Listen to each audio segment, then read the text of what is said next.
So good evening all. अभी हम लोग जो भी रह गया था उसको डिस्कस करते हैं। कल जो पीपीटी छूट गई थी हमारी, जो भी डिस्कशन करने के लिए रह गया था, अब उसको कंप्लीट करते हैं हम लोग।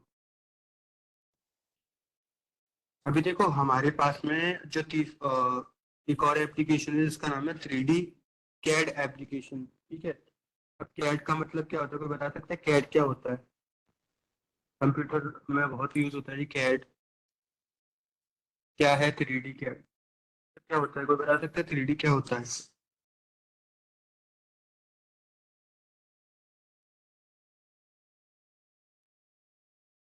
सर जैसे एक्स वाई जेड प्लेन होता है। X Y Z. हाँ, और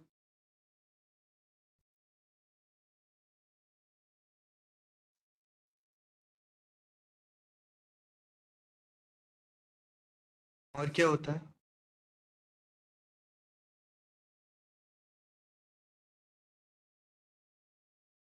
देखो 3D का मतलब प्लेन होते हैं, जो कोऑर्डिनेट होते हैं उनको हम 3D कहते हैं। एक्स वाई और जेड जो कोऑर्डिनेट्स होते हैं जिसकी मदद से हम 3D को रिप्रेजेंट कर पाते हैं। अब इसमें कैड का क्या मतलब है? कैड का मतलब होता है कंप्यूटर एडेड डिजाइन। ठीक है, कंप्यूटर एडेड डिजाइन का मतलब है कि कंप्यूटर के अंदर अंदर क्या करते हैं हम लोग, 3D को कैसे रिप्रेजेंट करते हैं उस चीज को देखते हैं। जैसे वीडियोस आती हैं, ठीक है, चाहे वो इंटरटेनमेंट के लिए हो या आपकी इंजीनियरिंग इंजीनियरिंग पर्पज से हो, या आपका कोई डिजाइन हो जो 3D में हो। जैसे हम घर का आर्किटेक्चर बनवाते हैं ना, तो जो इंजीनियर्स होते हैं आपको 3D हैं कि आपका घर बनने के बाद ऐसा दिखेगा। तो जो 3D की एप्लीकेशन बनाई जाती हैं, ठीक है, वो किसकी मदद से बनाई जाती है? यहाँ पे पाइथन की मदद से कुछ प्रोग्रामिंग की जाती है, और उसकी मदद से हम क्या करते हैं, 3D की एप्लीकेशंस को बनाते हैं। ठीक है। उसके बाद में देखिए, जैसे अगर मैं आउटपुट की बात करूं कि क्या क्या है, कैम फॉक्स है, ठीक है, उसके बाद एनी आर सी। ठीक है, ये कुछ लाइब्रेरीज हैं पाइथन के अंदर जो यूज होती है 3D को रिप्रेजेंट करने के लिए, 3D बनाने के लिए। ठीक है, 3D एप्लीकेशंस के लिए। उसके बाद में आता है एप्लीकेशन। देखो एंटरप्राइज एप्लीकेशन क्या होता है, कोई बता सकता है एंटरप्राइज का मतलब क्या होता है?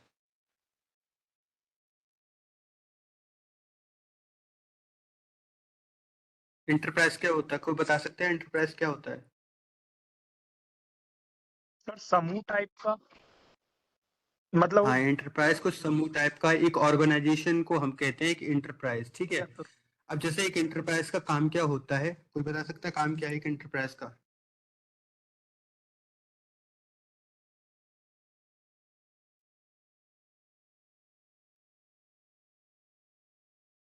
एंटरप्राइज का कोई मतलब बता सकते हैं, क्या काम होता है एंटरप्राइज का? सर मार्केट की स्थिति देखते हैं कि वो उसका कैसा काम है, अपने तरीके का जो खुद का काम हो, मार्केट का और इनोवेशन करना। और ऊपर जाना नीचे जाना। एक हाँ ऑर्गेनाइजेशन का काम क्या होता है?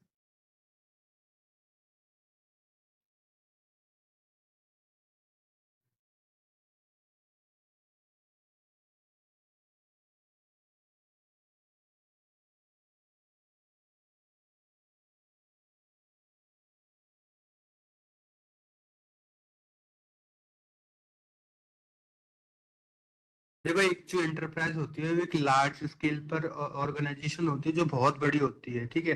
जैसे आपने कंपनीज के नाम सुने होंगे, बहुत बड़ी बड़ी कंपनियां हैं, इंटरप्राइजेस हैं, ठीक है, ऑर्गेनाइजेशन है, जहाँ पे लार्ज स्केल में आपका काम होता है।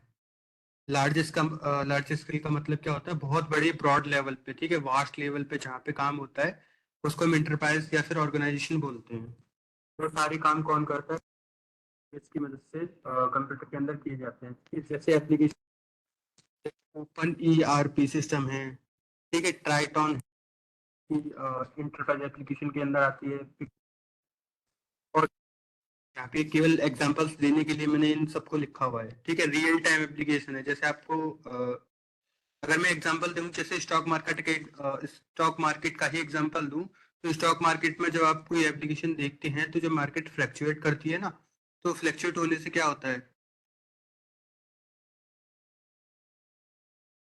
जब मार्केट फ्लक्चुएट होती है तो रियल टाइम में ही तो होती है, आप उसको रियल टाइम में देख पाते हैं कि अभी 1 मिनट पहले मार्केट डाउन हुई, अभी 1 मिनट पहले मार्केट अप गई, ठीक है। तो इस तरीके से जो रियल टाइम का वो आता है डेटा एनालाइजिंग, वो किस तरीके से आता है इंटरप्राइज एप्लीकेशन के अंदर। ये बहुत वास्ट लेवल पे होती हैं। और जो आपके ये स्टॉक मार्केट के एप्लीकेशन वगैरह होते हैं या वेबसाइट वगैरह होती हैं, ये क्या होते हैं कि आपको रियल टाइम का डेटा दिखाते हैं, ठीक है। ये पाइथन के अंदर बहुत ज्यादा यूज होता है इनका। अभी देखेंगे हम लोग जब एप्लीकेशन बनाना स्टार्ट करेंगे, सॉफ्टवेयर बनाना स्टार्ट करेंगे, तो हम लोग देखेंगे। अभी फिलहाल केवल इतना ही समझो। प्रोसेसिंग एप्लीकेशन, इमेज प्रोसेसिंग का मतलब क्या होता है? देखो, जैसे आप अपनी इमेज एडिटिंग करते हैं, उसमें फिल्टर लगाते हैं, कुछ चीज रिमूव करते हैं, ठीक है, वो सारे सॉफ्टवेयर, ठीक है, वो सॉफ्टवेयर किससे बने होते हैं?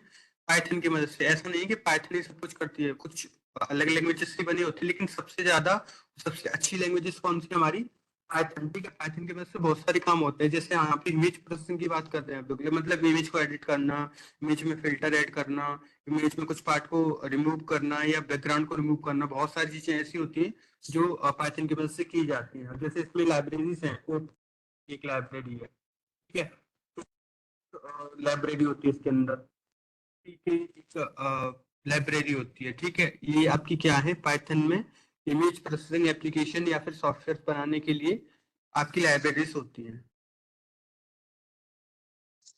तो सबसे बड़ी बात आ रही है यहाँ पे कि पाइथन को सीख क्यों रहे हैं हम लोग। अभी तक आपने जितनी भी एप्लीकेशन देखे, जितने भी मैंने आपको दिखाए यहाँ पे, ठीक है, वेब एप्लीकेशन दिखाया मैंने आपको, डेस्कटॉप एप्लीकेशन दिखाया, मैंने आपको कंसोल बेस्ड एप्लीकेशन दिखाया, सॉफ्टवेयर डेवलपमेंट दिखाया, ठीक है, साइंटिफिक एंड न्यूमेरिक वाला दिखाया, बिजनेस एप्लीकेशन दिखाया, ऑडियो और वीडियो बेस्ड एप्लीकेशन दिखाया, ठीक है, 3D कैड एप्लीकेशन दिखाए, इंटरप्राइज एप्लीकेशन दिखाए, इमेज प्रोसेसिंग दिखाई। अब आप इनको देख के समझ पा रहे होंगे कि कितना यूज हो रहा है पाइथन को, बहुत वास्ट लेवल पे जो है ना यूज हो रहा है पाइथन का। लेकिन पाइथन ही क्यों? ठीक है, और भी तो प्रोग्रामिंग लैंग्वेज है, उनका भी तो यूज करते हैं। पाइथन जैसी कोई और लैंग्वेज भी होगी या पाइथन से बेटर भी कोई होगी। तो अब इसको समझते हैं कि पाइथन ही क्यों, वाई वी लर्न पाइथन, ठीक है। तो इसका क्या है? तो पाइथन के अंदर बहुत सारे यूजफुल फीचर्स आते हैं जो प्रोग्रामर के पॉइंट ऑफ व्यू से, या फिर जो प्रोग्रामर होता है, जो कोडर होते हैं, जो सॉफ्टवेयर इंजीनियर होते हैं, जो सॉफ्टवेयर डेवलपर होते हैं, उनके पॉइंट ऑफ व्यू से इसके अंदर बहुत सारे फीचर आते हैं जो क्या करते हैं, बहुत इजीली एक्सेस हो जाते हैं, बहुत इजी तरीके से उनको यूज कर पाते हैं हम लोग, बहुत इजी तरीके से सॉफ्टवेयर क्रिएट कर पाते हैं, बहुत इजी तरीके से क्या कर पाते हैं, टूल्स इस्तेमाल कर पाते हैं, ठीक है। तो ये क्या है, जो पाइथन है इसके अंदर बहुत सारे टूल्स आते हैं, या फिर कह लो बहुत सारी लाइब्रेरी होती है जिनका हम यूज करते हैं डायरेक्टली। तो डायरेक्टली यूज करने से क्या होता है, हमें कोड लिखने की नीड नहीं होती है फिर। जैसे सपोज करो कि मुझे क्यूआर कोड जनरेटर बनाना है, हाँ, it is use to learn, ठीक है पिंकी। पाइथन के अंदर क्या होता है कि हमें जैसे क्यूआर कोड जनरेटर बनाना है, क्यूआर कोड आपको पता ही होगा, क्यूआर कोड आपने डेली लाइफ में देखा ही होगा। अब उसको बनाना है, अगर मैं किसी और लैंग्वेज पे बनाने बैठूंगा तो मुझे बहुत टाइम लग जाएगा, उसमें बहुत रिसर्च करनी पड़ जाएगी, बहुत सारी चीजें पढ़नी पड़ जाएंगी। लेकिन पाइथन में क्या होगा कि मैं 4 या 5 लाइन लिखूंगा पाइथन के अंदर, और मेरी क्या होगी, क्यूआर कोड जनरेटर बन जाएगा। बताओ कि 4-5 लाइन बेटर है मेरे लिए, जावा तब ज्यादा बेटर है मेरे लिए? कोई बता सकता है कि 4 लाइन का कोड ज्यादा बेटर है मेरे लिए, या फिर 100 लाइन का कोड लिखना पड़े तब बेटर है मेरे लिए? उसमें भी फिर ये होगा कि सही से वर्क नहीं कर रहा है, या फिर इसमें और भी लाइब्रेरीज की जरूरत पड़ेगी, ठीक है, या फिर और कुछ इसमें डिमांडेड है, तो वो ज्यादा बेटर है या फिर ये ज्यादा बेटर है? सर 4 लाइन का कोड ज्यादा बेटर है। 4 लाइन का कोड बेटर है, और वो किसकी मदद से होता है फिर? पाइथन की वजह से सर। पाइथन की वजह से। इसीलिए पाइथन ज्यादा अच्छी है हमारे लिए, ठीक है, इजी टू अंडरस्टैंड है हमारे लिए, सिंपल है बिल्कुल। अब देखो क्या है, क्यों है पाइथन सीख रहे थे? देखो, easy to use and learn, बहुत आसान है इसको सीखना, ठीक है, और इस्तेमाल करना बहुत ज्यादा इजी है। जब आप देखोगे, अभी मैं आपको दिखाऊंगा करके, तो आप देखोगे कि इसमें किस तरीके से सिंटेक्स बनाया जा रहा है, ठीक है, किस तरीके से आप क्या कर रहे हैं, अपना नाम प्रिंट कराना है, या कुछ और प्रिंट कराना है, या कुछ और टास्क परफॉर्म करना है, अस्सलाम वालेकुम अस्सलाम नूरी, ठीक है। तो वो सारे जो टास्क है ना वो आप परफॉर्म करोगे। जैसे मैंने लिखा हुआ है ना कि Python has a simple and easy to understand syntax unlike traditional languages like C, C plus plus, Java, etc। ये और लैंग्वेजेस जैसे सी, सी प्लस प्लस के है ना उनकी तरह नहीं है। इसमें बहुत सिंपल सिंटेक्स है, बहुत सिंपल तरीके से हम इसमें कोड लिख पाते हैं। ठीक है, ये इजी टू लर्न है और इजी टू यूज है। आया समझ में आपको? उसके बाद में एक्सप्रेसिंग लैंग्वेज, देखो इसका मतलब क्या होता है। जो आपके कॉम्प्लेक्स जो कंसेप्ट होते हैं ना उनको थोड़ा सा अवॉइड कर देती है इसमें। ठीक है, क्या होता है जैसे अभी मैंने आपको उसका एग्जांपल दिया था ना कि आपको 100 लाइन लिखनी पड़े तो ज्यादा बेटर है, 4 लाइन लिखनी पड़े तो ज्यादा बेटर है। तो ऑब्वियसली बात है कि आपको 4 लाइन ज्यादा पसंद होंगी। ठीक है, 100 लाइन का कोड लिखने से 100 लाइन में आपको बहुत मूड मारना पड़ेगा। ठीक है, अगर उसमें कोई एरर आ गई तो फिर बचते फिरो, एरर को सीख करते फिरो। तो इससे अच्छा मैं 4 लाइन में लिख लूं। तो यही है कि एक्सप्रेशन लैंग्वेज का मतलब ये है कि जो आपके जो कॉम्प्लेक्स कंसेप्ट होते हैं, जो बहुत बड़े बड़े कोड होते हैं ना, उनको हम फ्यू लाइन्स में लिख सकते हैं, बहुत कम लाइन्स में लिख सकते हैं, कुछ लिमिटेड लाइन में ही लिख सकते हैं। ठीक है, जो हमारा है ना वो कुछ रिड्यूस होके रह जाता है एक्सप्रेस। ठीक, उसके बाद में इंटरप्रिटेड लैंग्वेज का मतलब क्या होता है? तो इंटरप्रिटेड का मतलब मैंने आपको बताया था कंपाइलर में और इंटरप्रिटर में, आपको मतलब बताया था। आपको याद है क्या? लैंग्वेज और कंपाइल लैंग्वेज में मैंने आपको बताया था उसमें लैंग्वेज प्रोसेसर के अंदर कि जो इंटरप्रिटेड लैंग्वेज होती है वो लाइन बाय लाइन जो है ना जो ट्रांसलेट होती है, और जो कंपाइल लैंग्वेज होती है आपकी, उनका जो कोड होता है वो पूरा एक बार जाता है। ठीक है, तो यहाँ पे इंटरप्रेटेड मतलब ये है कि लाइन बाय लाइन आपका कोड क्या होगा, मशीन लैंग्वेज में चेंज होगा और उसके बाद वो एग्जीक्यूट होगा। ठीक है, Python does not require completion, allowing rapid development and testing. It is uses interpreted instead of compiler. Compiler को ना यूज करके हम लोग क्या करते हैं, इसमें इंटरप्रेटर का यूज करते हैं जो लाइन बाय लाइन कोड को एग्जीक्यूट करता है। पूरा कोड एक साथ एग्जीक्यूट नहीं होता है इसके अंदर। ऑब्जेक्ट ओरिएंटेड, देखो ऑब्जेक्ट ओरिएंटेड का मतलब मैंने आपको बताया था, जो रीयूजेबिलिटी है ना, जैसे आपने कोई सॉफ्टवेयर बनाया, अब आप कुछ कंसेप्ट जो सॉफ्टवेयर में यूज किए थे आपने, आप उनको फिर से इस्तेमाल करना चाहते हैं किसी और प्रोजेक्ट के अंदर, या फिर कोड को यूज कर सकते हैं। ठीक है, ऑब्जेक्ट ओरिएंटेड बहुत अलग से एक पूरा कंसेप्ट है जिसको हम आगे डिस्कस करेंगे। ठीक, ओपन सोर्स का मतलब क्या होता है? देखो ओपन सोर्स का मतलब होता है free to use and distribute and modify. मतलब ये इसका मतलब ये होता है, ये ओपन सोर्स है, आप इसको फ्री में यूज कर सकते हैं, आपको कोई पैसे या चार्जेस देने की जरूरत नहीं है। ठीक है, अब ओपन सोर्स का मतलब क्या है? ओपन सोर्स का मतलब ये है कि अगर आपको ये दिमाग में कंसेप्ट ऐसा पाइथन के अंदर होना चाहिए तो वो आप ऐड करवा सकते हैं। पाइथन कम्युनिटी से कांटेक्ट कीजिए और उसको जो भी आपको नया लगता है ऐड होने लायक है तो आप ऐड करवा सकते हैं। ओपन सोर्स का मतलब ये होता है जहाँ पे डेवलपर कम्युनिटी होती है, वो आपके जो भी आपका आइडिया है उसको देखेंगे, रिव्यू करेंगे, हाँ ये अच्छा है तो अच्छा है। जैसे मैंने एक बार पाइथन में एक चीज ऐड करवाई थी जो एडवांस है, मशीन लर्निंग के लिए इस्तेमाल करूंगा, वो थी। ठीक है, उसके बाद में एक्सटेंसिबल। ठीक है, एक्सटेंसिबल का मतलब क्या होता है? देखो Python can be extended with the modules written in C और सी प्लस प्लस और अदर लैंग्वेजेस। पाइथन के अंदर क्या होता है कि बहुत सारी लाइब्रेरीज लिखी होती है, बहुत सारे मॉड्यूल्स हैं आपके। ठीक है, मॉड्यूल्स किसको कहते हैं?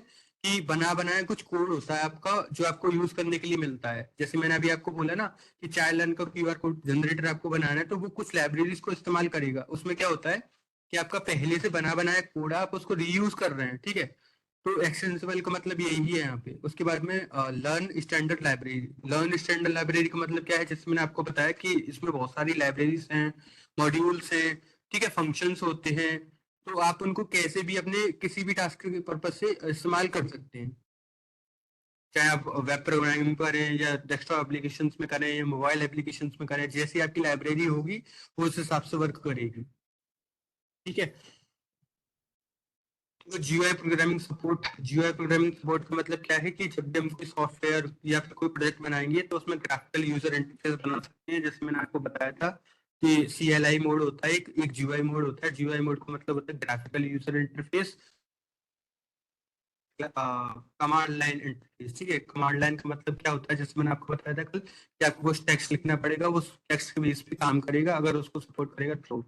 और जीयूआई का मतलब क्या होता है कि आपको बटन मिलता है। ठीक है, आपको कुछ इनपुट करने के लिए बॉक्स मिलता है, लेवल्स मिलते हैं आपको, ठीक है। जैसे यहाँ पे मैंने एग्जांपल भी दिया था कि कुछ जीयूआई लाइब्रेरीज हैं, जैसे कंट्री का नाम लिया था, पाईक्यूटी का बताया था मैंने आपको, ठीक है। सिंपल जीयूआई का बताया था मैंने आपको एक, जिससे हम क्या कर सकते हैं, डेस्कटॉप एप्लीकेशन बना सकते हैं, मतलब ग्राफिकल यूजर इंटरफेस की जो एप्लीकेशन हैं, सॉफ्टवेयर हैं, प्रोजेक्ट हैं, वो बना सकते हैं।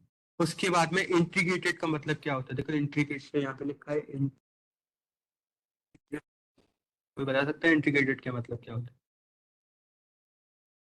देखो किसी ने सवाल पूछा था कल या परसों में, वो ये कह रहे थे कि सवाल ये था कि HTML को हम किसी और लैंग्वेज के साथ में इंटीग्रेट कैसे करेंगे, मतलब जैसे सपोज करो कि मेरी पाइथन की एक फाइल है और एक HTML की फाइल है, तो दोनों को एक साथ कैसे रन कराएंगे। तो वही इंटीग्रेशन होता है यहाँ पे कि अदर लैंग्वेजेस के सपोर्ट को यूज करना, ठीक है, उनकी फंक्शनैलिटी को यूज करना, तो उसको इंटीग्रेट करते हैं हम लोग, मतलब एक दूसरे को कनेक्ट करवाते हैं हम लोग। जैसे अगर आप वेब डेवलपमेंट जब सीखोगे तो आपको 2-3 लैंग्वेज लिखनी पड़ेंगी, HTML, CSS, जावास्क्रिप्ट, ठीक है, PHP, इस तरीके की आपको लैंग्वेज लिखनी पड़ेंगी। तो वो एक साथ कैसे काम करेंगे, तो आपको उनको इंटीग्रेट कराना पड़ेगा। तो पाइथन क्या है, एक इंटीग्रेटेड लैंग्वेज है जो किसी भी लैंग्वेज के साथ में इंटीग्रेट हो जाती है, आप उसको इजीली यूज कर पाते हैं फिर, ठीक है। और उसके बाद में एम्बेडेबल, ठीक है। एम्बेडेबल का मतलब क्या होता है, बताया था ना आपको।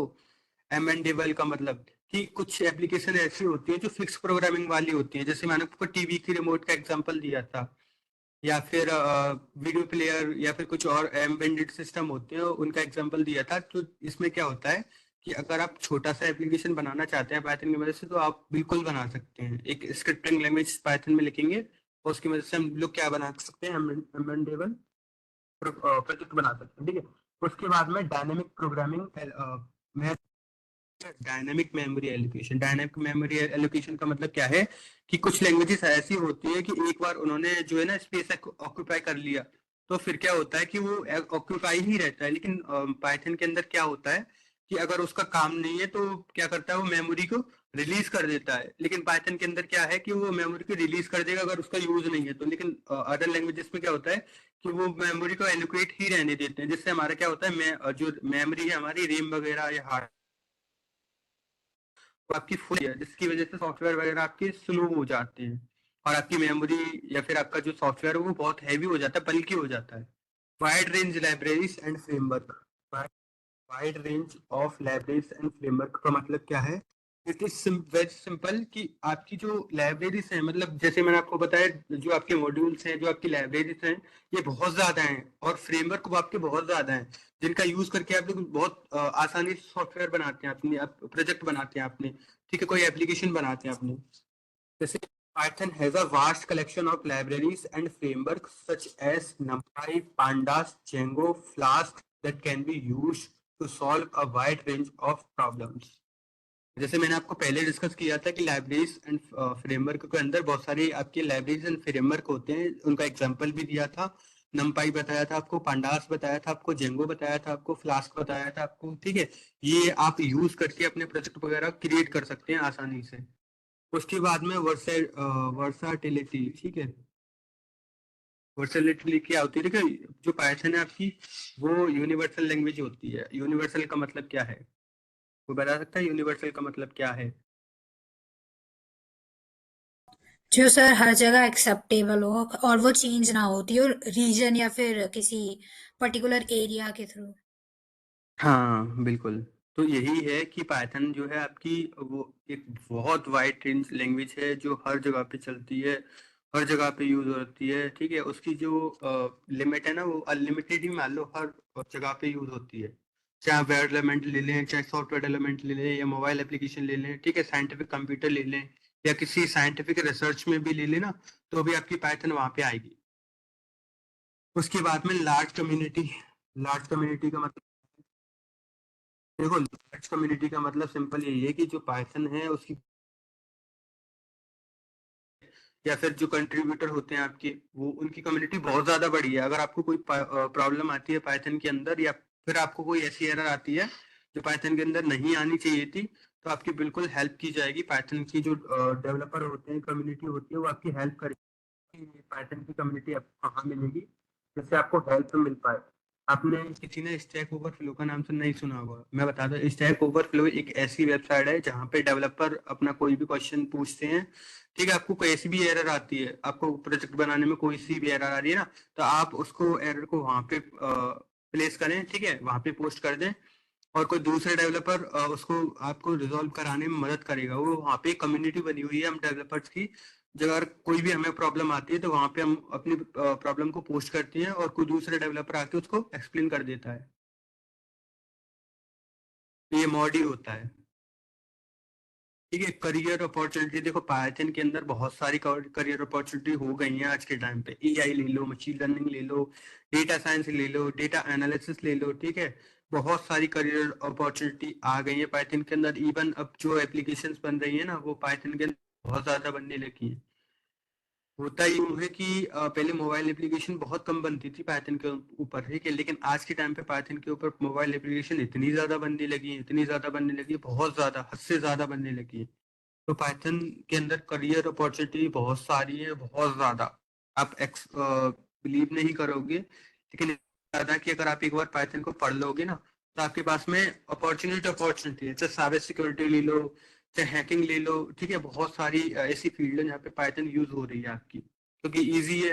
इसमें सॉफ्टवेयर डेवलप करना बहुत आसान है, तो आपकी पाइथन यूज होती है उसमें। और इवन अगर आप किसी कंपनी में देखोगे तो पाइथन की डिमांड आज के टाइम पे बहुत ज्यादा हो गई है, पाइथन ज्यादा मांगते हैं वो। देखो मैं डिमांड बहुत ज्यादा हो गई है इसकी। आज के टाइम पे टेक्नोलॉजी इतना इन्वॉल्व हो रही है, उस हिसाब से पाइथन का डिमांड बहुत ज्यादा बढ़ता जा रहा है। पाइथन भी अपने आप को बहुत ज्यादा अपडेट कर रही है। पहले कुछ और था पाइथन का, जब हम पाइथन सीखने बैठे थे ना, आज से 4-5 साल पहले, 2019 की बात है ये, तब हम पाइथन सीखना बैठे थे तो तब पाइथन कुछ और थी। आज के टाइम पे हम पाइथन को कुछ और देखते हैं, उसमें चेंजेस होते रहते हैं, ठीक है। अपडेट आते रहते हैं, उसमें कुछ ना कुछ नया आता रहता है, हर अपडेट के अंदर कुछ नया होगा। अगर आप ये सोचे कि आज मैं पाइथन पढ़ लूं और 5 साल बाद इस्तेमाल करूंगा, तो भूल जाना कि वो इस्तेमाल भी होगी, क्योंकि चेंजेस होते रहते हैं उसके अंदर, ठीक है। उसके बाद में इंक्रीज्ड प्रोडक्टिविटी, प्रोडक्टिविटी को बता सकता है प्रोडक्टिविटी होती क्या है? कोई बता सकता है प्रोडक्टिविटी क्या होती है?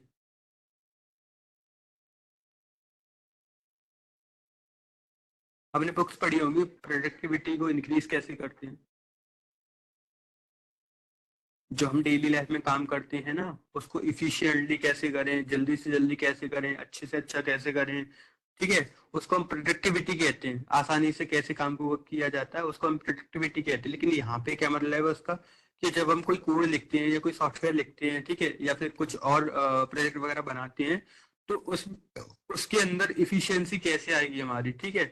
उसके अंदर हमारी फास्टनेस कैसी आएगी, हम अपनी प्रोडक्टिविटी इसके अंदर कैसे बढ़ा सकते हैं। तो इसका मतलब सिंपल यही है कि आप लाइब्रेरीज का यूज करो, आप फ्रेमवर्क का यूज करो, ठीक है। उसके बाद में कि big data and machine learning, in machine learning, big data का पता है आपको? बिग डेटा क्या होता है? बिग डेटा मतलब बड़ा डेटा हिंदी में। मशीन लर्निंग मतलब, मशीन को हिंदी में क्या कहते हैं? यंत्र। हाँ, और लर्निंग को? सीखना। हाँ, तो यंत्र याद सीखना। करना। याद करना। मशीन लर्निंग का मतलब बताओ हिंदी में क्या है?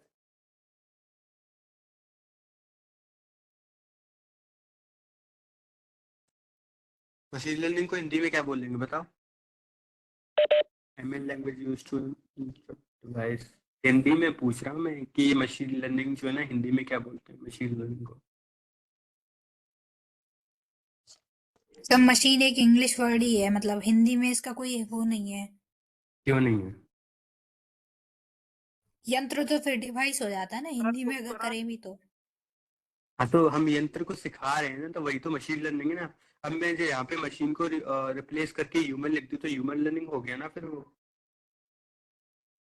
जैसे हम ह्यूमन सीखते हैं, ट्रेनिंग लेते हैं, समझते हैं, ठीक है। देखो डूबी ने लिखा है यंत्र अधिगम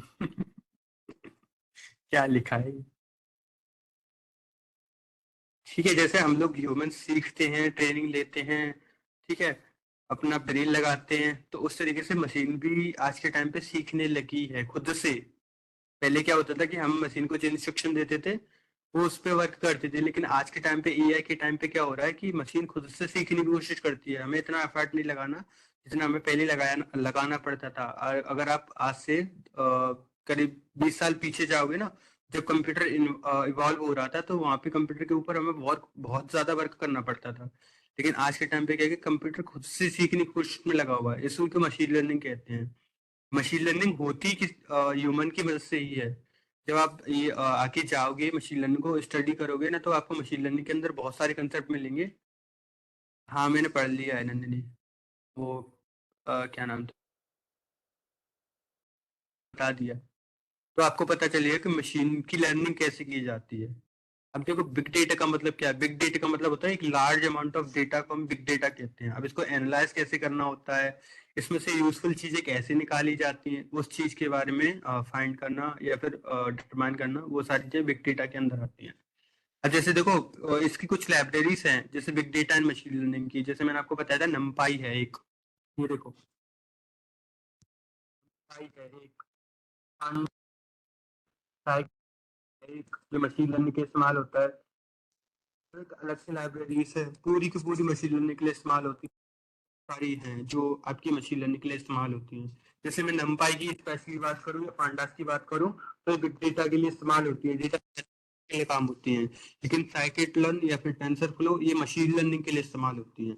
मैं आगे डिस्कस करूंगा इनको यूज भी कैसे करके दिखाऊंगा कि साइकिट-लर्न है या पांडास है या टेंसरफ्लो है या नमपाई है, इनको इस्तेमाल कैसे करते हैं उसके अंदर, पाइथन के अंदर। ठीक है, इनको इस्तेमाल करके दिखाऊंगा मैं आपको पूरा पूरा।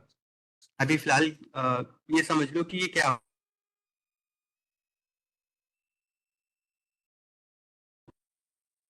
कब होते हैं, ये मैं बाद में बताऊंगा। पाइथन कहाँ यूज होती है, वेयर इज पाइथन यूज्ड? देखो, मैं आपको थ्योरी तो पढ़ा रहा हूँ, जबकि प्रैक्टिकल क्लास में थ्योरी नहीं पढ़ानी चाहिए, लेकिन मैं आपको थ्योरी पढ़ाई चले जा रहा हूँ। क्यों? क्योंकि मैं आपको थोड़ा सा माइंड मैप कर रहा हूँ, आपको समझाना चाह रहा हूँ कि पाइथन जो है ना, वो कोई छोटी मोटी लैंग्वेज नहीं है, वो बहुत ज्यादा वाइड लेवल पे बहुत ज्यादा यूजफुल और बहुत ज्यादा अच्छी लैंग्वेज है। ठीक है, अब सब कुछ पाइथन ही है, तो फिर जावा क्यों यूज कर रहे हैं हम लोग? सी प्लस प्लस इनको रिमूव कर देना फिर, जब पाइथन इतनी अच्छी है तो देखो, हर लैंग्वेज का अपना एक स्कोप होता है। पाइथन अपने स्कोप पे है, जावा अपने स्कोप पे है, सी प्लस प्लस अपने स्कोप पे है, सी अपने स्कोप पे है, और लैंग्वेजेस अपने स्कोप पे हैं। तो जैसा जिसका यूज है वो उस हिसाब से बढ़ती चली जा रही है। अब पाइथन का यूज हम लोग एआई में, मशीन लर्निंग में करने लगे हैं, डेटा एनालिसिस में करने लगे हैं। तो इसकी वजह से हमारी जो है ना, जो डिमांड है वो ज्यादा बढ़ गई है पाइथन के ऊपर, तो हम पाइथन को ज्यादा प्रेफर कर पा रहे हैं।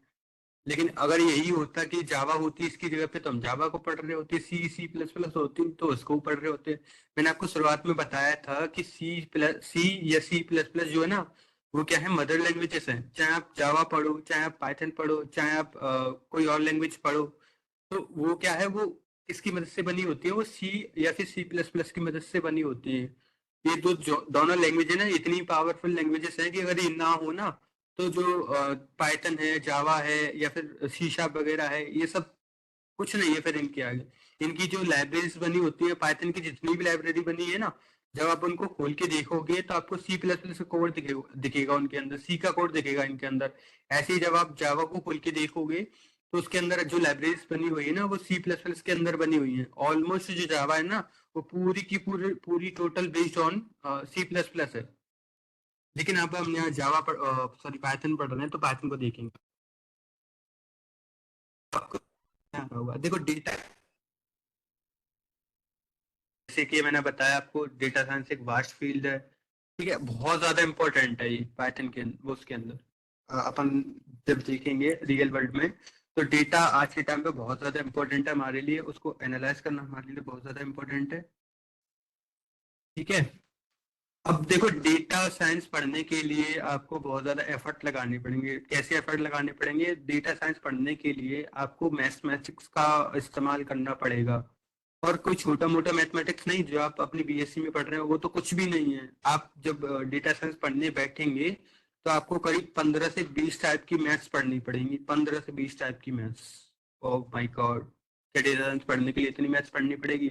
हाँ, इतनी मैथ्स पढ़नी पड़ेगी। आपने कैलकुलस का नाम सुना होगा, ठीक है, आपने एलजेब्रा का नाम सुना होगा, आपने वेक्टर मैथमेटिक्स का नाम सुना होगा, आपने बूलियन मैथमेटिक्स का नाम सुना होगा। ठीक है, आपने और भी नाम सुने होंगे। बहुत टाइप की मैथ होती है। अगर मैं ऐसे बताने बैठा ना तो मैं आपको फोटो भेजूंगा एक उसमें टेलीग्राम में, जो मेरे पास बुक है ना डेटा साइंस पढ़ने वाली, मैं उनको भेजूंगा, फिर आपको बताऊंगा कि इतनी सारी बुक जो पढ़ी है मैंने वो किस तरीके से पढ़ी होंगी। वो सारी की सारी मैथ है, पूरी की पूरी मैथ बेस्ड है। ठीक है, अब जैसे मैंने आपको पहले ही बताया था कि data analysis and visualisation libraries है, नमपाई, पांडास बार बार आ रहा है, मेटास्प्लॉट बार बार आ रहा है। तो इसका मतलब सिंपल यही है कि डेटा एनालाइज करने के लिए नमपाई, पांडास, टेंसरफ्लो, ठीक है, ये लाइब्रेरीज बहुत ज्यादा यूज होती है। उसके बाद में डेक्स्ट्रॉ एप्लीकेशन आपको पता ही है, अब ज्यादा एक्सप्लेन करने की जरूरत नहीं है। जीयूआई एप्लीकेशन बनाने के लिए होती है। कंसोल बेस्ड, जहाँ पे हम क्या करते हैं, कमांड देते हैं और वो वर्क करती है। ठीक है, मोबाइल एप्लीकेशन, वही मोबाइल के ऐप जो हम बनाते हैं अपने यूज में लेते हैं, एंड्रॉयड एप्लीकेशन है या फिर iOS वगैरह है, वो उन पे वर्क करता है। उसके बाद में सॉफ्टवेयर डेवलपमेंट मैंने आपको बताया था। ठीक है, आर्टिफिशियल इंटेलिजेंस यानी एआई आज के टाइम पे बहुत ज्यादा हो गई है, इमर्जिंग टेक्नोलॉजी है ये, और इसका जो फ्यूचर है वो बहुत ज्यादा ब्राइट फ्यूचर है। अगर कोई आर्टिफिशियल इंटेलिजेंस को पढ़ेगा तो ये समझ लो कि क्या ही कहने इसके, आपको कोई फ्यूचर या फिर कोई आपको कोई करियर बनाना ही नहीं है। एक बार आर्टिफिशियल इंटेलिजेंस अगर आपने करियर बना लिया इसमें और आपने इसको समझ लिया कि कैसे काम करता है और किस तरीके से इसको डेवलप करना होता है, तो फिर बल्ले ही बल्ले आपकी, कुछ कह नहीं सकते। हम खुद एआई को पढ़ने में बैठे हैं। ठीक है, हम खुद एआई पढ़ते हैं। ठीक है, देखो आर्टिफिशियल इंटेलिजेंस के अंदर बहुत सारी लाइब्रेरीज हैं, जैसे सच एस टेंसरफ्लो, बारह फिर आई टेंसरफ्लो, फिर आई, देखो केराचे का नाम सुनने मिल रहा होगा, पाइटॉट नई लाइब्रेरी का नाम सुनने मिल रहा होगा। तो इस तरीके की लाइब्रेरीज हैं पाइथन के जो इस्तेमाल होती हैं। ठीक है, उसके बाद में वेब एप्लीकेशन आपको पता ही है, फिर एंटरप्राइज एप्लीकेशन आपको बताया अभी, 3D application, 3D CAD application आपको बताया अभी। ठीक है, मशीन लर्निंग आपको बताई अभी। उसके बाद में computer vision and image processing. Computer vision क्या होता है, देखो कंप्यूटर विजन होता, कंप्यूटर विजन का मतलब क्या होता है, देखो मैं बताता हूँ कंप्यूटर विजन क्या होता है। कंप्यूटर विजन का मतलब होता है जैसे हमारा विजन है ना, तो उसी तरीके से कंप्यूटर एक इमेज को किस तरीके से एनालाइज करता है। जैसे अगर मैं ये कहूँ कि हम जब कोई स्पेस मिशन करते हैं तो हमारे पास में इमेजेस आती हैं। ठीक है, अब उस इमेज को एनालाइज करना पड़ता है हमें। अब उस इमेज को एनालाइज करके हम ये फाइंड करने की कोशिश करते हैं कि मून पे क्या हो रहा है, ठीक है, मार्स पे क्या हो रहा है। तो वो जो इमेजेस होती है ना, उन्हीं को एनालाइज करते हैं, उसी की मदद से हमें पता पड़ पाता है कि मून पे पानी है या मार्स पे पानी है या नहीं। तो वो जो इमेजेस एनालाइज करने की चीजें होती है ना, वो कंप्यूटर विजन के अंदर आती हैं। उसकी एक इमेज क्रिएट करता है, उसको एक्सट्रैक्ट करने का काम करता है कंप्यूटर विजन। इमेज प्रोसेसिंग मैंने आपको बताई थी, इमेज को क्या करता है, प्रोसेस करने का मतलब क्या है, प्रोसेस मतलब एडिटिंग करना या उसमें कुछ चेंजेस करना। ठीक है, उसकी क्वालिटी को इनहेंस करना, उसको रिस्टोर करना, ये सारी चीजें किसमें आती है, इमेज प्रोसेसिंग के अंदर। ये पूरी ना सब्जेक्ट है आपकी, इमेज प्रोसेसिंग एंड क्या बोलते हैं, इमेज प्रोसेसिंग आपकी ना वो है पूरी कंप्यूटर ग्राफिक्स के अंदर एक सब्जेक्ट है कंप्यूटर ग्राफिक्स। उसके अंदर ये पूरी सब्जेक्ट है इमेज प्रोसेसिंग। आज के टाइम पे इस पे तो बहुत रिसर्च चल रही है। आप जो गेम खेलते हैं या आप जो VFX की मूवीज देखते हैं, ठीक है, ग्राफिक्स वाली मूवी देखते हैं, कार्टून वाली मूवी देखते हैं ना, वो सब इसी की मदद से बनाए जा रहे हैं। इसके बाद में स्पीच रिकॉग्निशन, स्पीच रिकॉग्निशन आवाज की, आपकी जो आवाज है ना उसको पहचान कर उस पर रिप्लाई करना। ठीक है, वो सारी चीजें इसके अंदर होती है। साइंटिफिक कंप्यूटर मैंने आपको बताया, साइंटिफिक कंप्यूटर वही बार बार आ रहा है, मशीन लर्निंग, डेटा एनालिसिस। ठीक है, ऐसे टास्क को परफॉर्म करता है साइंटिफिक कंप्यूटिंग में। एजुकेशन, ये बहुत अच्छा टॉपिक है। एजुकेशन क्या होती है, देखो Python easy to learn, syntax and availability of many resources make it an ideal language for teaching programming to beginners. आपको सबसे पहले मैंने पाइथन की पढ़ाई, अगर मैं थोड़ा सा पीछे जाऊं, बैकवर्ड जाऊं ना, तो आपके जितने भी यहाँ पे वो हैं, ज़्यादा इजी है तो इस्तेमाल करना हमारे लिए बहुत आसान है। ठीक है, टीचिंग में भी और जो बिगिनर है ना, सीखने वाले, उनके लिए भी बहुत ज़्यादा आसान हो जाता है। गेमिंग आ गया। गेमिंग जब आप कोई गेम बनाओगे पाइथन के अंदर, तो ये पाइथन के अंदर गेम कैसे बनाए जाते हैं मैं सिखाऊंगा आपको। ठीक है, पाइथन का इस्तेमाल हम गेम बनाने में भी करते हैं। इसके अंदर लाइब्रेरीज हैं पाइथन के अंदर। पाई गेम करके एक लाइब्रेरी है, माई गेमिंग करके एक लाइब्रेरी है। ठीक है, आईओटी क्या होता है? आईओटी को बता सकता है आईओटी क्या होता है?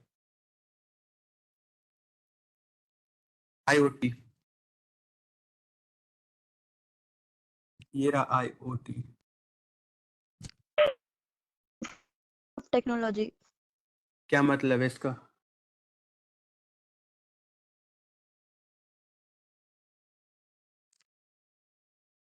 इंफॉर्मेशन ऑफ टेक्नोलॉजी, बिल्कुल गलत जवाब।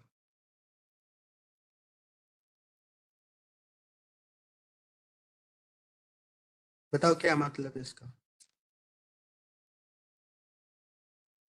देखो, आईओटी की फुल फॉर्म होती है आपकी इंटरनेट ऑफ थिंग्स। क्या मतलब है कि जैसे हम इंटरनेट की बात करें तो इंटरनेट क्या होता है?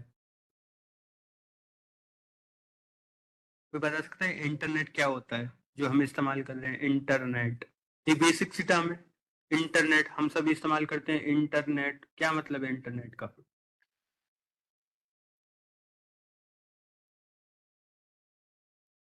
बताओ। सर नेटवर्क का एक छोटा पार्ट है। Internet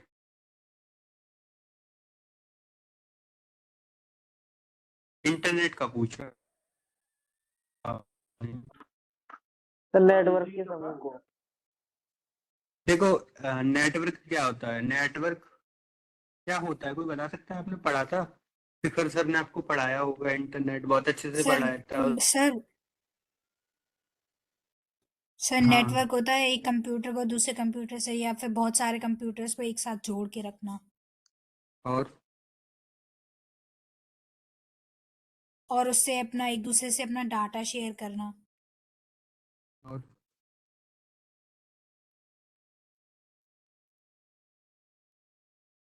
communication, information, transfer of information. देखो, इसका इंटरनेट का मतलब सिंपल यही होता है कि हम लोग क्या करते हैं, बहुत सारे कंप्यूटर्स को एक साथ कनेक्ट करते हैं।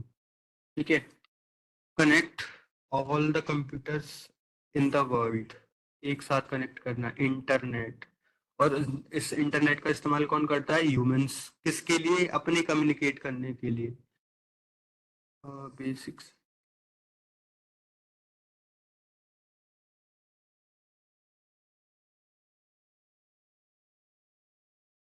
खैर, ठीक है, जैसे हम इंटरनेट का इस्तेमाल करते हैं अपने कम्युनिकेशन के लिए, हमें कोई भी काम करना होता है, तो आईओटी के अंदर क्या होता है? आईओटी के अंदर हम मशीन को कम्युनिकेट करवाते हैं। अभी क्या होगा कि जब आप आईओटी पढ़ोगे या आईओटी के बारे में रिसर्च करोगे तो आपको पता चलेगा आईओटी का मतलब सिंपल ये होता है कि कंप्यूटर, जैसे हम इंटरनेट पे कम्युनिकेट करते हैं ह्यूमंस इंटरनेट का इस्तेमाल करके, वैसे ही मशीन जो है ना वो एक दूसरे से कम्युनिकेट कर पाएगी, समझ पाएगी। जैसे अभी सपोज करो कि मशीन के अंदर ये चीज नहीं है कि वो खुद से डिसीजन ले पाए। जैसे उसने देखा कि ये गलत है तो वो खुद से डिसीजन नहीं ले पाएगी। ठीक है, ना ही उसके पास में ये है कि खुद से इंफॉर्मेशन भी भेज दे। तो यहाँ पे जब आईओटी का कॉन्सेप्ट आता है तो वहाँ पे क्या होता है कि वो जो है ना, वो एक मशीन जो है ना एक दूसरे से कम्युनिकेट कर पाएंगे। मैं आगे पढ़ाऊंगा आईओटी, अभी फिलहाल आईओटी के बारे में इतना ही बहुत है। अब देखो, जैसे आपने रेस्पबेरी पाई का नाम सुना होगा। ठीक है, रेस्पबेरी पाई आईओटी डेवलप करने के लिए बहुत ज़्यादा इस्तेमाल होती है। आर्डिनो एक प्रोग्रामिंग लैंग्वेज है जो आपकी यूज होती है आईओटी डिवाइसेस डेवलप करने के लिए। ठीक, नेटवर्किंग देखो, नेटवर्किंग फिर आ गया। नेटवर्किंग का मतलब ही बताया ना, networking Python is used to networking for the developing scripts and applications for the network automation, monitoring and management. उसके बाद में डेवऑप्स। डेवऑप्स क्या है? डेवऑप्स देखो, Python is a widely used in DevOps for automation and scripting of infrastructure management, configuration management and deployment process. ठीक है, DevOps समझ में आया है क्या होता है? देखो, इंफ्रास्ट्रक्चर मैनेजमेंट जो होता है ना वो डेवऑप्स के अंदर आता है। ठीक है, डिप्लॉयमेंट प्रोसेस होती है डेवऑप्स के अंदर। डेवऑप्स कुछ ऐसे समझ लो, जो इंटरनेट है ना, क्लाउड बेस टेक्नोलॉजी जो होती है वो डेवऑप्स में आती हैं। जैसे आपने सेल्स फोर्स का नाम सुना होगा, ठीक है, आपने क्लाउड कंप्यूटिंग का नाम सुना होगा, वो सारी की सारी क्या है, डेवऑप्स जैसे काम करती हैं, वो डेवऑप्स के अंदर आती हैं। उसके बाद है फाइनेंस। फाइनेंस मतलब वही पैसे का लेन देन, वही फाइनेंस होता है। ऑटोमेशन इंफ्रास्ट्रक्चर का मतलब क्या होता है? हाँ, ऑटोमेशन ऑटो एंड देखो, ऑटोमेशन का मतलब ये होता है कि कुछ काम ऐसे होते हैं जो मशीन्स को खुद करने पड़ते हैं। अब हर चीज मशीन को पकड़ा दी जाए कि ये भी करना है, ये भी करना है, इससे अच्छा तो हम खुद ही कर लेंगे, मशीन खुद ही नहीं कर पा रही। तो कंप्यूटर कुछ काम ऐसे होते हैं जो खुद करता है, हम उसको इंस्ट्रक्शन नहीं देते लेकिन खुद करता है वो। तो वो क्या होता है कि ऑटोमेशन होता है उसके अंदर। जैसे आज के टाइम पे आपने कुछ मोबाइल्स ऐसे देखोगे जो ऑटोमेटिकली वर्क करते हैं। जैसे जो आपकी डिस्प्ले लाइट होती है वो ऑटोमेटिकली टर्न ऑफ हो जाती है, या फिर ऑटोमेटिकली रीस्टार्ट होना होता है उसको, तो ऑटोमेटिकली रीस्टार्ट भी हो जाता है। जैसे उसको लगता है ना कि ये वाला काम करना है, तो उसके अंदर इंस्ट्रक्शन लिखी होती है, वो ऑटोमेटिकली उसको वर्क करता रहता है। ठीक है, ऑटोमेशन। जैसे एक टेस्ला का नाम सुना है? टेस्ला ने एक कार बनाई थी ऑटोमेशन की, ऑटो ड्राइविंग। ऑटो ड्राइविंग का मतलब क्या था, उसमें कुछ इंस्ट्रक्शन लिखी हुई थी आपकी, तो उस पे वर्क करती थी, मतलब ऑटोमेटिक थी। ऑटोमेटिक तो नाम सुना होगा ना आपने, ऑटोमेटिक वर्क करना, खुद से वर्क करना। Yes sir. देखो, writing script, last writing script क्या है, फाइल को ऑपरेट करना, ठीक है, फाइल के अंदर प्रोसेस करना, वेब स्क्रैपिंग करना, या फिर डेटा प्रोसेसिंग करना, ये सारे आपकी राइटिंग स्क्रिप्ट के अंदर आती हैं। ये सर ऑन की राइट ऑटोमेटिक कम ज़्यादा होती है, हाँ वो इंस्ट्रक्शंस की वजह से होती है। उसके अंदर प्रोग्राम लिखे होते हैं, वो सारी चीज़ें अपने आप होती रहती हैं। तो फ्रेमवर्क एंड लाइब्रेरीज, जैसे हम फ्रेमवर्क और लाइब्रेरीज की बात करते आए हैं अभी तक, कितने फ्रेमवर्क हैं, कितनी लाइब्रेरीज हैं, इसको तुम डिफाइन नहीं कर सकते, क्योंकि बहुत सारी लाइब्रेरीज तो बहुत ज्यादा, और बहुत सारे ही फ्रेमवर्क हैं आपके जो इस्तेमाल होते हैं। लेकिन हमने यहाँ पे कुछ फ्रेमवर्क हैं जो ज्यादा यूज होते हैं, और मोस्ट यूजफुल और मोस्ट वांटेड जो है ना आपके फ्रेमवर्क और लाइब्रेरीज लिखी गई हैं। जैसे जो आपके बोल्ड टेक्स्ट में लिखी गए हैं वो आपके फ्रेमवर्क है, तो जो नॉर्मल टेक्स्ट में लिखी गई है वो आपकी लाइब्रेरीज हैं। जैसे ये है वेब एलिमेंट, ये आपकी फ्रेमवर्क है। वेब एलिमेंट के लिए कौन सा, वेब एलिमेंट एक फ्रेमवर्क है जहाँ आप लाइब्रेरी इस्तेमाल करेंगे, फ्लास्क या फिर चेरी पाई। अब देखो चेरी पाई, ठीक है, जीओ एप्लीकेशन के लिए क्या करेंगे हम लोग, पाई जीटी के, पाई क्यूटी, पाई जे, पीटीसी के लिए, और पाई टॉर्च, ठीक है, साइकिट लर्न, मैक्स प्लॉट, ये तो उसके टेक्स्ट लिखे करते हैं, नमपाई है,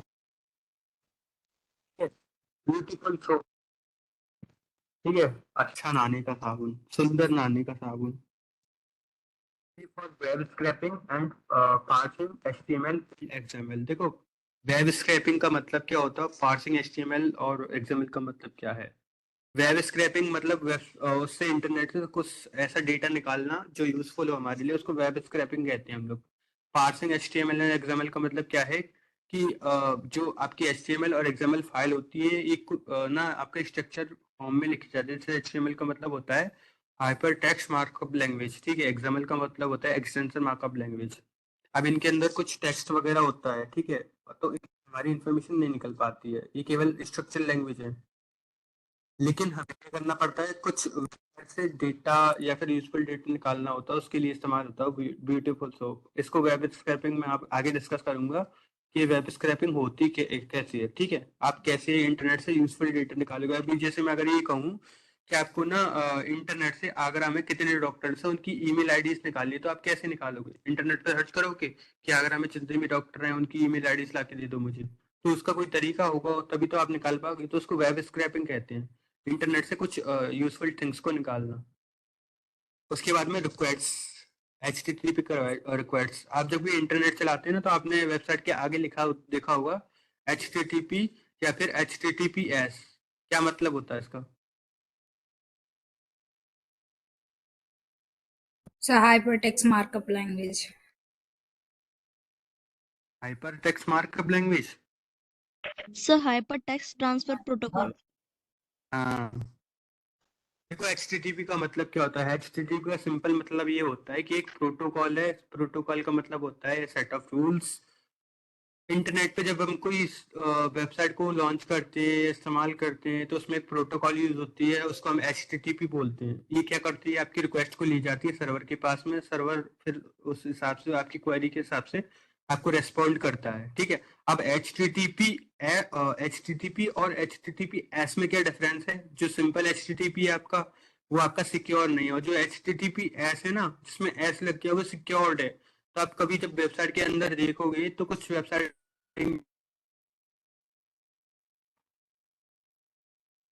तो ऐसी वेबसाइट आपके लिए खतरनाक हो सकता है। लेकिन जिन वेबसाइट के ऊपर HTTPS लिखा होता है ना, वो आपके लिए प्योरली सिक्योर्ड है, आप उनको इजीली इस्तेमाल कर पाएंगे। आगे से ये याद रखना कि जो भी वेबसाइट जिनमें HTTP केवल HTTP लिखा हुआ है और नॉट सिक्योर लिखा आ रहा है, तो उन पे कम अपना डेटा एंटर वगैरह करने की कोशिश करें, क्योंकि वो आपके लिए सेफ नहीं है। लेकिन जो HTTPS लिखा है वो आपके लिए प्योरली सेफ है, आप उनका इस्तेमाल इजीली कर सकते हैं, ठीक है। उसके बाद में SQL अल्केमी, ठीक है। SQL अल्केमी, ये डेटाबेसेस जो होते हैं ना आपके, SQL MySQL, ठीक है, जो आपके डेटा को इंटरनेट पे सेव रखने के लिए जो डेटाबेसेस यूज किए जाते हैं उसके लिए इस्तेमाल होते हैं। कीवी मैंने आपको बताया मल्टी टच एप्लीकेशंस के लिए इस्तेमाल होती है। पाईकेम गेम डेवलपमेंट के लिए होती है। पाईटेस्ट जो आपने सॉफ्टवेयर वगैरह बनाए हैं या फिर आपके सॉफ्टवेयर बने हुए हैं उनको टेस्ट करने के लिए एक फ्रेमवर्क है। उसके बाद में Django rest framework. Django rest, जैसे आपने एपीआई का नाम सुना है। एपीआई क्या होती है? एपीआई का सुना है? API, application programming interface. देखो क्या होता है, एक एग्जांपल देते हैं। जैसे आपने कभी जोमेटो या फिर स्विगी यूज किया है?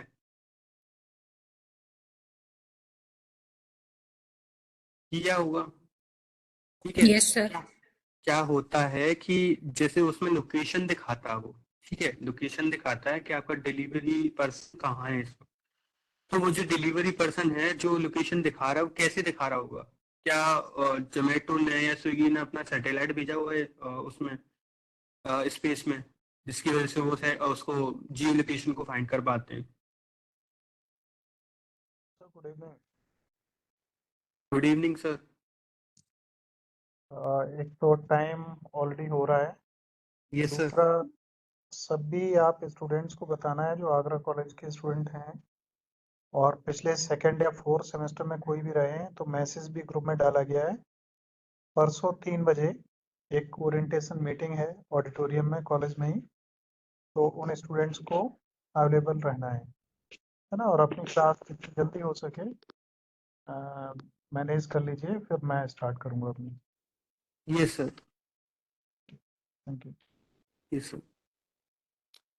तो क्या होता है वहाँ पे, जो आपकी लोकेशन को यूज करता है ना, तो क्या होता है कि आपका गूगल मैप है ना, वो आपको यूज करने की फैसिलिटी देता है, मतलब एक ऑथेंटिकेशन देता है आपको, एक इंटरफेस बना के देता है, जिसकी वजह से हम लोकेशन को फाइंड कर पाते हैं। जैसे जोमेटो है या स्विगी है, वो क्या करते हैं, एक एपीआई लेते हैं। एपीआई क्या होता है, एक सॉफ्टवेयर की तरह काम करता है, जहाँ पे क्या होता है कि आपका लोकेशन जो है ना फाइंड करके देता है, गूगल मैप से डेटा को लेता है। तो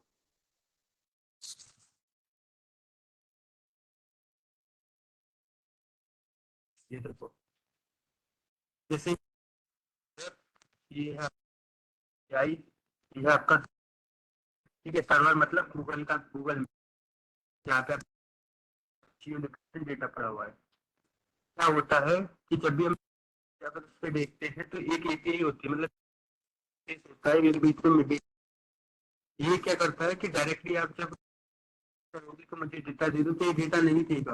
तो क्या करती है कंपनी, एक एपीआई बना के देती है और आपके बीच में एक वे बनाती थी, एक ऐसा डिवाइस रख देती है या फिर एक ऐसा इंटरफेस बनाती है, एक ऐसी टेक्नोलॉजी बनाती है जिससे क्या हुआ कि डायरेक्टली कम्युनिकेट करके ना करके, ठीक है, यूज करोगे वही सेम जो इंस्ट्रक्शन लिखे होते हैं उसमें, वही आप इस्तेमाल कर पाओगे। आप उसमें कुछ गलत नहीं कर पाओगे। जैसे आपको केवल लोकेशन, आपको लोकेशन लाके देगी वो, ठीक है। तो ये जो API है आपको एक्सेस करने की फैसिलिटी देती है सर्वर से। जब आप ये चाहिए तो पहले आपकी रिक्वेस्ट फिर आपके सर्वर से API और आपको आपकी लोकेशन देगा, ठीक है। तो जो मीडिएटर का काम करता है उसको API बोलते हैं हम लोग। आगे डिस्कस करेंगे API के बारे में। और अभी फिलहाल इतने के बीच में API RCP में API जो होती है आपकी स्ट्रीमलेट का मतलब क्या होता है, जो मशीन लर्निंग और डेटा साइंस है उनको इंटरेक्टिव बनाने के लिए हम लोग स्ट्रीमलेट का इस्तेमाल करते हैं। उसके बाद में NLP natural language processing. Natural language processing का मतलब क्या है, जैसे आज के टाइम पे आप गूगल असिस्टेंट को देखोगे या सीरी को देखोगे तो वो क्या है आपकी नेचुरल लैंग्वेज प्रोसेसिंग पे चलती है। जैसे आप नॉर्मल मुझे ये जानना है तो आपको बता के देगी। आपको सेम इंस्ट्रक्शन देने की जरूरत नहीं है। पहले क्या होता था कि हमें सेम बोलना पड़ता था, लेकिन आज के टाइम पे क्या है कि मशीन उसको समझ पाती है, जो हम बोलना चाह रहे हैं उसको समझ पाती है, उस हिसाब से रेस्पॉन्ड कर देती है आपको, ठीक है। Natural language processing. देखो पाइथन का सेटअप कैसे करना पड़ता है ये प्रैक्टिकल बेस पे था मैंने, और डेस्कटॉप मोबाइल इसके बारे में, ठीक है। तो देखो उसके लिए डेस्कटॉप के लिए तो आपको क्या करना पड़ेगा, करनी पड़ेगी। पाइथन इंस्टॉल कैसे करोगे आप, देखो मैं बता रहा हूँ आपको पाइथन कैसे इंस्टॉल करनी होती है।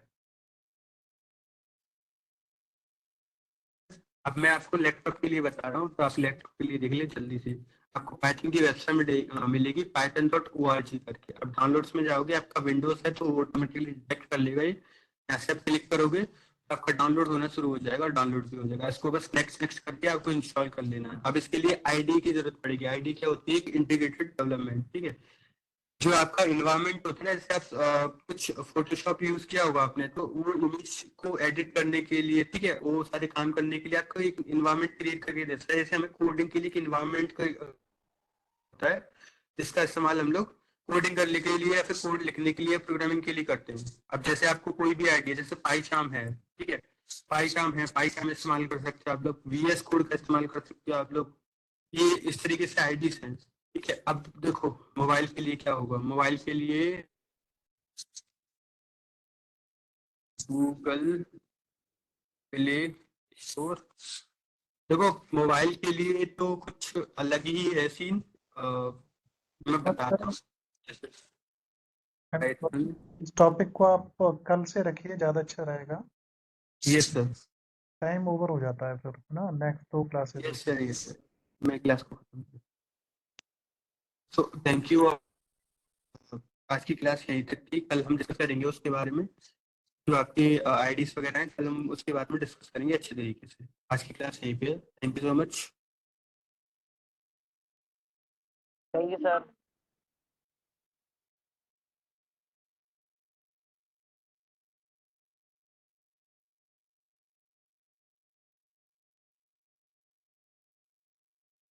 सर क्लास को यस सर, यस आप सर, इसे क्लोज कर देंगे तो रिकॉर्डिंग सेव हो जाएगी। मैं लॉगिन दोबारा कर लेता हूँ। यस सर, यस सर, मैं क्लोज कर देता हूँ।